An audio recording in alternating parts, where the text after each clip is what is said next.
Assalamualaikum warahmatullahi wabarakatuh.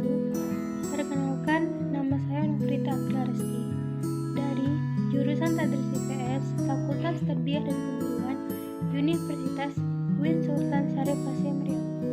NIM 12011421 362. Baiklah, di sini saya akan menjelaskan sedikit tentang teori dan prinsip dasar pendidikan IPS. Teori dan prinsip pendidikan IPS. 1. Teori pendidikan IPS. Teori belajar sosial atau disebut juga teori observational learning adalah sebuah teori belajar yang relatif masih baru dibandingkan dengan teori-teori belajar lainnya. Teori ini juga masih memandang pentingnya conditioning melalui pemberian reward atau punishment. Seorang individu akan berpikir dan memutuskan perilaku sosial mana yang perlu dilakukan.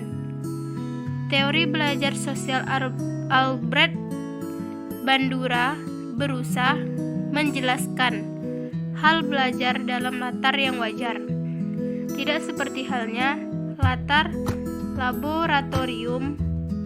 Lingkungan sekitar memberikan kesempatan yang luas kepada individu untuk memperoleh keterampilan yang kompleks dan kemampuan melalui pengamatan terhadap tingkah laku model dan konsekuensinya. Teori tersebut lebih dominan dalam pembelajaran IPS karena lebih menekankan pada sinergi antara sosial dan pembelajaran. Keterkaitan antara kondisi sosial di masyarakat dengan IPS akan menjadikan siswa mempunyai sikap hidup yang peduli dengan lingkungan sosial yang ada di sekitarnya. Kepedulian yang ditanamkan dalam sikap siswa tersebut tidak mengesampingkan aspek kognitif, afektif, dan psikomotor. Keilmuan IPS secara teoretik tetap menjadi landasan awal pemahaman siswa terhadap kondisi masyarakat.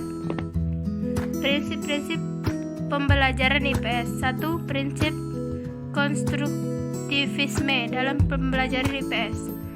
Pembelajaran IPS harus menekankan pada pengembangan berpikir, terjadinya ledakan pengetahuan menuntut perubahan pola mengajar dari yang hanya sekedar mengingat fakta yang bisa dilakukan melalui metode kuliah atau lekture dan latihan atau drill dalam pola pembelajaran tradisional menjadi pengembangan kemampuan berpikir kritis atau critical thinking. Hakikat belajar inquiry didasarkan untuk menemukan makna-makna dari kebenaran, sedangkan alat belajarnya dengan menggunakan data informasi yang diperoleh lewat proses inquiry itu sendiri dengan memperhatikan reliabilitas dan validitas.